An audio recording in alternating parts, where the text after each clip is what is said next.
Good morning to all. આપણે આજે જે બીજું ચેપ્ટર છે એ સ્ટડી કરશું, instrument air supply system. Okay, તો ટોપિકનું નામ છે sizing criteria for pressure level for air supply system. Okay, તો જીટીઓની ફાઇનલ પરીક્ષામાં 3 માર્કમાં અથવા તો 4 માર્ક્સમાં પૂછાઈ શકે sizing criteria and pressure level for air supply system. સૌથી પહેલા તો સાઇઝિંગ ક્રાઇટેરિયા જોઈ લઈએ. તો એ ઇન્સ્ટ્રુમેન્ટ એર સિસ્ટમની કેપેસિટીની જરૂરિયાત. ઓકે,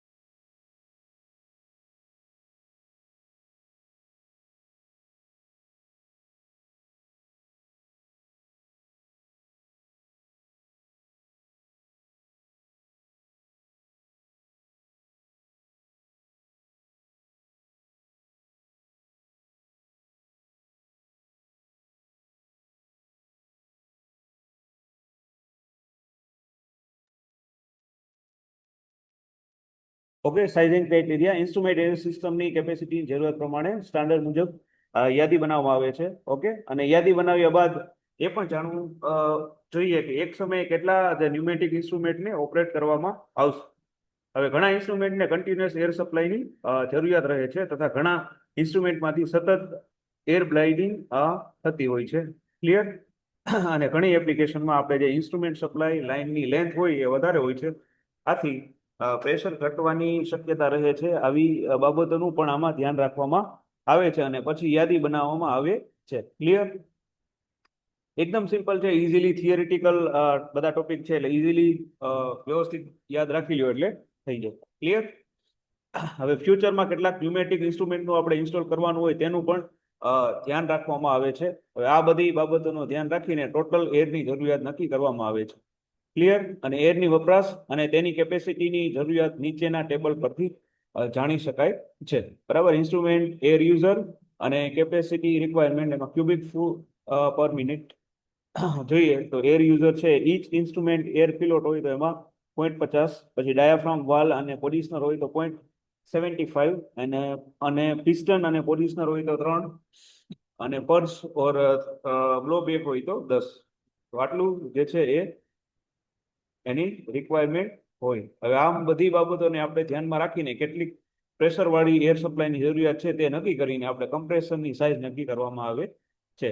બરાબર, આ થઈ ગયું sizing criteria of any instrument air supply system. 3 માર્કમાં પૂછાઈ શકે, 3 અથવા 4 માર્ક્સમાં, તો તમારે આટલા મુદ્દા એમાં એડ કરવાના લખવાના રહેશે. ઇન્સ્ટ્રુમેન્ટ એર સપ્લાયની સિસ્ટમની કેપેસિટીની જરૂરિયાત મુજબ સ્ટાન્ડર્ડ મુજબ યાદી બનાવવામાં આવે છે. આવું લખી નાખવાનું. બરાબર, યાદી જે આપણે બનાવ્યા બાદ આપણે એ પણ જોવું જોઈએ કે એક સમયે કેટલા ન્યુમેટિક ઇન્સ્ટ્રુમેન્ટને આપણે ઓપરેટ કરવામાં આવશે. ઓકે, અને જે ઘણા ઇન્સ્ટ્રુમેન્ટને કન્ટિન્યુઅસ એર સપ્લાયની પણ જરૂરિયાત રહે છે તથા ઘણા ઇન્સ્ટ્રુમેન્ટમાંથી સતત એર બ્લાઇન્ડિંગ થતું હોય છે. અને ઘણી એપ્લિકેશનમાં આપણે જે છે ઇન્સ્ટ્રુમેન્ટ સપ્લાય લાઇનની લેન્થ વધારે હોય છે. આથી પ્રેશર ઘટવાની શક્યતા એમાં રહે છે. આવી બાબતનું પણ ધ્યાન રાખવામાં આવે છે અને પછી યાદી બનાવવામાં આવે છે. હવે આપણે ફ્યુચરમાં જોઈએ તો કેટલાક ન્યુમેટિક ઇન્સ્ટ્રુમેન્ટનું જે છે ઇન્સ્ટોલ કરવાનું હોય તેનું પણ આપણે આમાં ધ્યાન રાખવામાં આવે છે.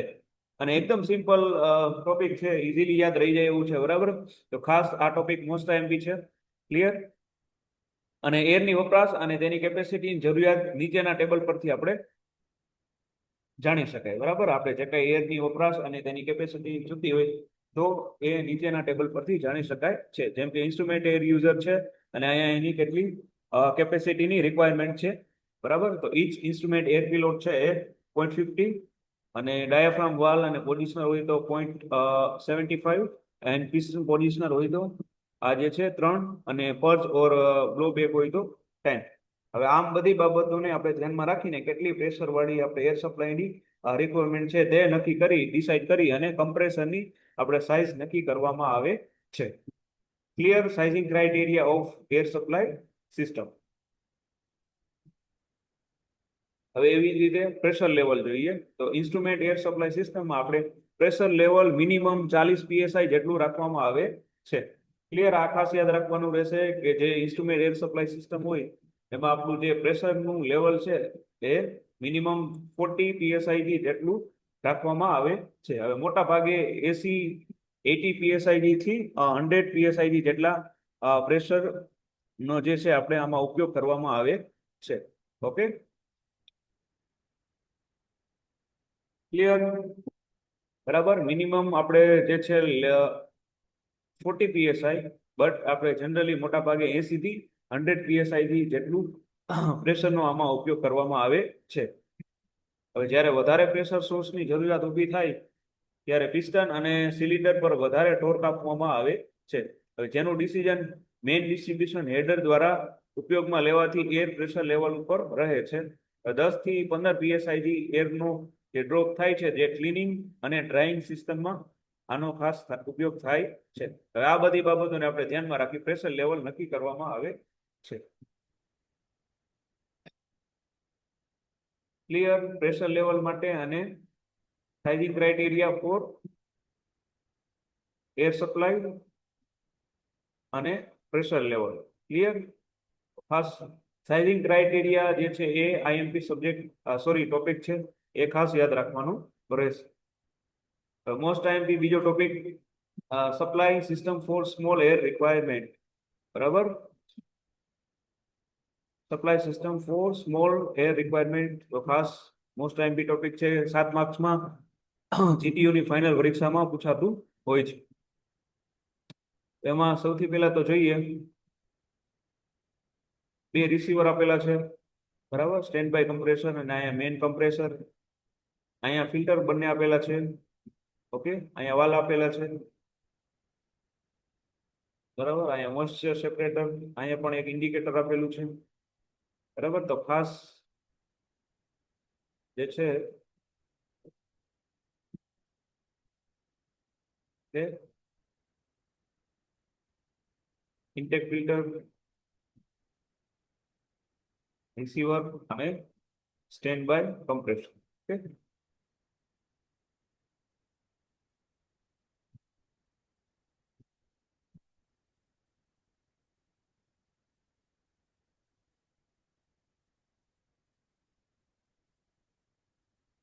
આકૃતિ એકદમ સિમ્પલ છે. ફોર સ્મોલ એર રિક્વાયરમેન્ટ, જેમાં એક કમ્પ્રેસર આપેલું છે અને અહીંયાથી જે ફિલ્ટર આપણે એમાં આપશું. પછી સ્ટેન્ડ બાય તરીકે એક કમ્પ્રેસર રાખેલું છે, એની સાથે વાલ જોડેલા છે, ઇન્ડિકેટર રાખેલું છે, મોઇસ્ચર સેપરેટર છે. ઓકે,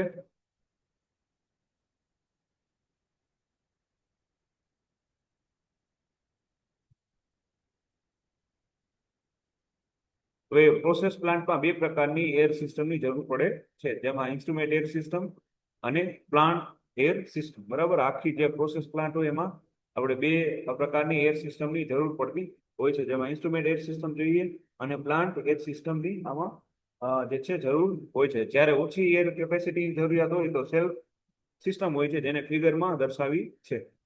પ્લાન્ટ છે એર સિસ્ટમ માટે એર સપ્લાય વેરિયેબલ હોય છે અને ઇન્સ્ટ્રુમેન્ટ એર સપ્લાય માટે એર સપ્લાય ઇન્ડિપેન્ડન્ટ હોય છે. બરાબર, પ્લાન્ટની એર સિસ્ટમ માટે આપણે જે એર સપ્લાય છે એ વેરિયેબલ હોય, એટલે બીજા ઉપર ડિપેન્ડ કરતું હોય, અને ઇન્સ્ટ્રુમેન્ટ એર સપ્લાય માટે આપણે એર સપ્લાય ઇન્ડિપેન્ડન્ટ હોય કે જેમાં કોઈ જે છે એક્સ્ટ્રા પ્રેશરની કે એવી જરૂર હોતી નથી.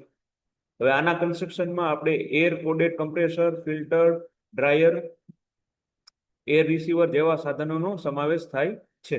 હવે એર રિસીવર સાથે પ્રેશર સેફ્ટી વાલ્વ લગાડવામાં આવે છે. બરાબર, અને રિસીવરમાંથી જે બહાર આવતી એર કુલિંગ વોટર સિસ્ટમ છે એ એના દ્વારા ઠંડી પડે છે અને મોઇસ્ચર સેપરેટ દ્વારા તેમાંથી ભેજ દૂર થાય છે. ત્યારબાદ clean, dry and oil free air system હેડરને આપવામાં આવે છે. ક્લિયર? આટલું છે. આ 7 માર્ક્સમાં છે ઇઝીલી. બરાબર, supply system for small air requirement. Okay,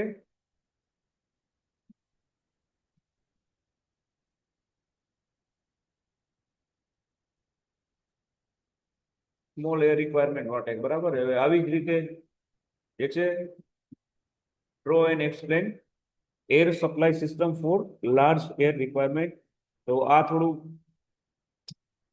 figure થોડુંક વધારે જે છે એમાં બોઇલરને આપેલા છે, એટલે બેટર છે કે તમે આ જે air for small air requirement એ વધારે પ્રિપેર કરો. ઓકે, ચાલો આમાં પણ આપેલા છે 3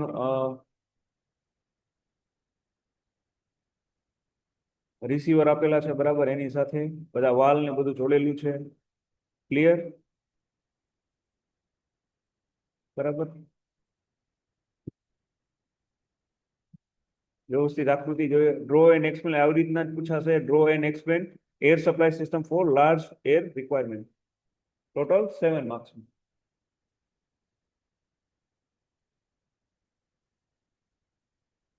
બે રિસીવર આપે, અહીંયા ડ્રાયર આપેલા છે, પર્જ આપેલું છે, ઓઇલ આપેલું છે.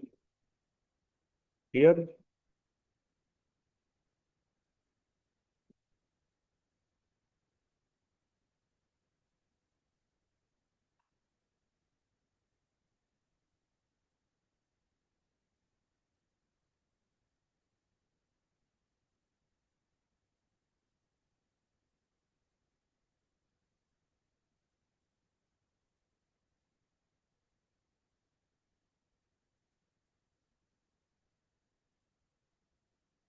ઓકે, હવે એના વિશે સમજતા જઈએ કે જ્યારે આપણે વધારે એર સપ્લાયની જરૂરિયાત હોય ત્યારે આપણે ફિગરમાં દર્શાવેલ એર સિસ્ટમનો યુઝ થાય છે. બરાબર, નામ ઉપરથી જ ખબર પડી જાય, ફોર લાર્જ એર રિક્વાયરમેન્ટ. તો જ્યારે વધારે એર સપ્લાયની જરૂરિયાત પડતી હોય ત્યારે આપણે આ જે છે સિસ્ટમનો યુઝ કરવામાં આવે છે.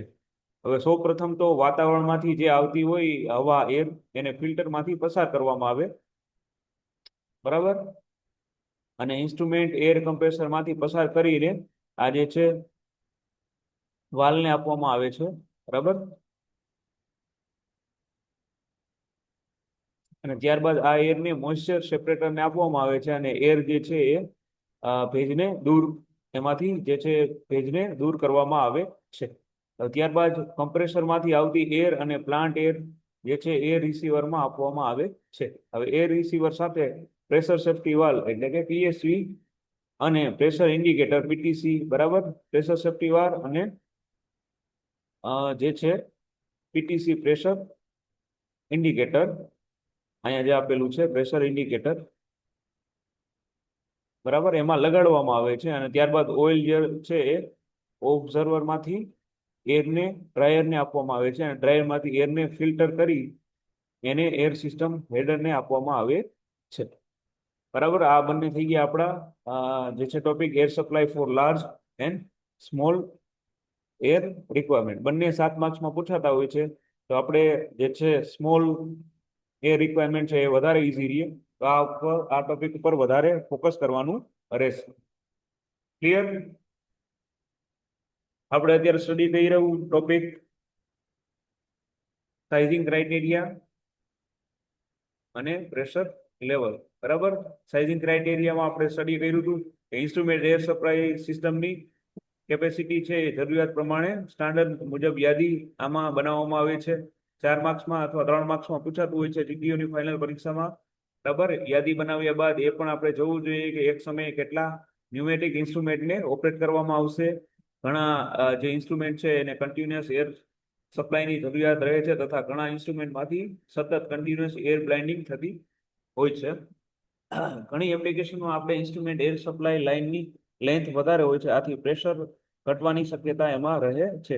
આવી બાબતોનું પણ ધ્યાન રાખવામાં આવે છે અને પછી યાદી બનાવવામાં આવે છે. હવે આપણે ફ્યુચરમાં કેટલાક ન્યુમેટિક ઇન્સ્ટ્રુમેન્ટનું આમાં ઇન્સ્ટોલ કરવાનું છે તેનું પણ ધ્યાન રાખવામાં આવે છે, અને આ બધી બાબતોનું ધ્યાન રાખીને આપણે ટોટલ જે એરની જરૂરિયાત આમાં નક્કી કરવામાં આવે છે. હવે એરની વપરાશ અને તેની કેપેસિટીની જરૂરિયાત નીચેના આપણે ટેબલ પરથી જાણી શકાય. બરાબર, તો આપણો એર યુઝર છે એટલે, અને આ બાજુ જે છે કેપેસિટી કેટલી રિક્વાયરમેન્ટ હશે ક્યુબિક ફૂટ પર મિનિટ.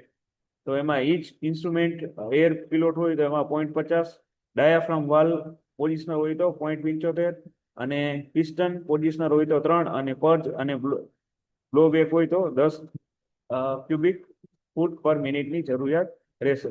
આમ બધી બાબતોને આપણે ધ્યાનમાં રાખીને કેટલી પ્રેશર વાળી એર સપ્લાય ની જરૂરિયાત છે તે નક્કી કરીને આપણે કમ્પ્રેસરની એમાં સાઇઝ નક્કી કરવામાં આવે છે.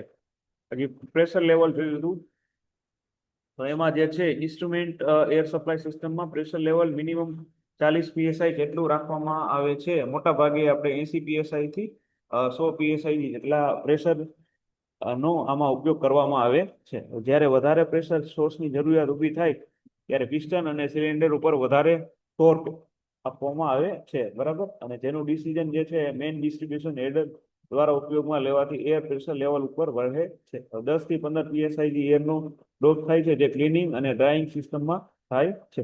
આ બધી બાબતોને આપણે ધ્યાનમાં રાખી પ્રેશર લેવલ નક્કી કરવામાં આવે છે. પછી સ્ટડી કર્યું supply system for small requirement. એમાં આપણે બે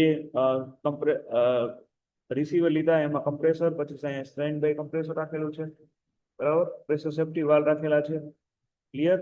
એમાં પણ આપણે સ્ટડી કર્યું કે પ્રોસેસ પ્લાન્ટમાં બે પ્રકારની એર સિસ્ટમની જરૂર પડે છે, એક ઇન્સ્ટ્રુમેન્ટ એર સિસ્ટમ અને બીજું જે છે એ પ્લાન્ટ એર સિસ્ટમ. જ્યારે ઓછી એર કેપેસિટીની જરૂરિયાત હોય તો સેલ્ફ સિસ્ટમ હોય છે, તેને ફિગરમાં દર્શાવી છે. પ્લાન્ટ એર સિસ્ટમ માટે એર સપ્લાય વેરિયેબલ હોય છે, જ્યારે ઇન્સ્ટ્રુમેન્ટ એર સિસ્ટમ માટે એર સપ્લાય ઇન્ડિપેન્ડન્ટ હોય છે. હવે આના કન્સ્ટ્રક્શનમાં આપણે air coded compressor, filter, dryers, air receiver જેવા ઇક્વિપમેન્ટ એટલે કે સાધનનો સમાવેશ થાય છે. હવે એર રિસીવર સાથે પ્રેશર સેફ્ટી વાલ્વ લગાડવામાં આવે છે અને રિસીવરમાંથી બહાર આવતી એર કુલિંગ વોટર સિસ્ટમ દ્વારા ઠંડી પડે છે અને મોઇસ્ચર સેપરેટર દ્વારા એમાંથી ભેજ દૂર થાય છે. ત્યારબાદ ક્લીન, ડ્રાય અને ઓઇલ ફ્રી એર સિસ્ટમ આપણે હેડરને આપવામાં આવે છે. પછી સ્ટડી કર્યું આપણે draw and explain air supply system for large air requirement, બરાબર. આ પણ 7 માર્ક્સમાં પૂછાતું હોય છે, બરાબર. તો આ એની આકૃતિ છે, ક્લિયર. એના ઉપરથી આપણે જોઈએ તો જ્યારે આપણે વધારે એર સપ્લાયની જરૂરિયાત હોય ત્યારે ફિગરમાં દર્શાવેલ એર સિસ્ટમનો યુઝ કરવામાં આવે છે. સૌપ્રથમ આપણે વાતાવરણમાંથી જે આવતી એર હોય એને ફિલ્ટરમાંથી અહીંયા પસાર કરવામાં આવે અને ઇન્સ્ટ્રુમેન્ટ એર કમ્પ્રેશરમાંથી પસાર કરી આપણે અહીંયા જે વાલ આપેલો છે એને આપવામાં આવે છે. ત્યારબાદ આ એરને મોઇસ્ચર સેપરેટરને આપવામાં આવે છે, તેમાંથી એરમાંથી ભેજને દૂર કરવામાં આવે છે. ત્યારબાદ કમ્પ્રેસરમાંથી આવતી એર અને પ્લાન્ટ એર રિક્વાયરમેન્ટ રિસીવરને આપવામાં આવે છે. હવે એર રિસીવર સાથે પ્રેશર સેફ્ટી વાલ્વ, પીએસવી અને પ્રેશર ઇન્ડિકેટર એમાં લગાડવામાં આવે છે. ત્યારબાદ ઓઇલ જે છે ઓબ્ઝર્વરમાંથી એરને ડ્રાયરને આપવામાં આવે છે, ડ્રાયરમાંથી એરને આફ્ટર ફિલ્ટર કરી ત્યારે એર સિસ્ટમ હેડરને આપવામાં આવે છે, ક્લિયર. તો આટલા ટોપિક ખાસ આપણે આજના લેક્ચરમાં સ્ટડી કર્યા, તો ખાસ રિવાઇઝ કરવાના રહેશે. ઓકે, આજના લેક્ચરમાં આટલું રાખીએ. નેક્સ્ટ લેક્ચરમાં આપણે જે કમ્પ્રેસર છે એ સ્ટડી કરશું.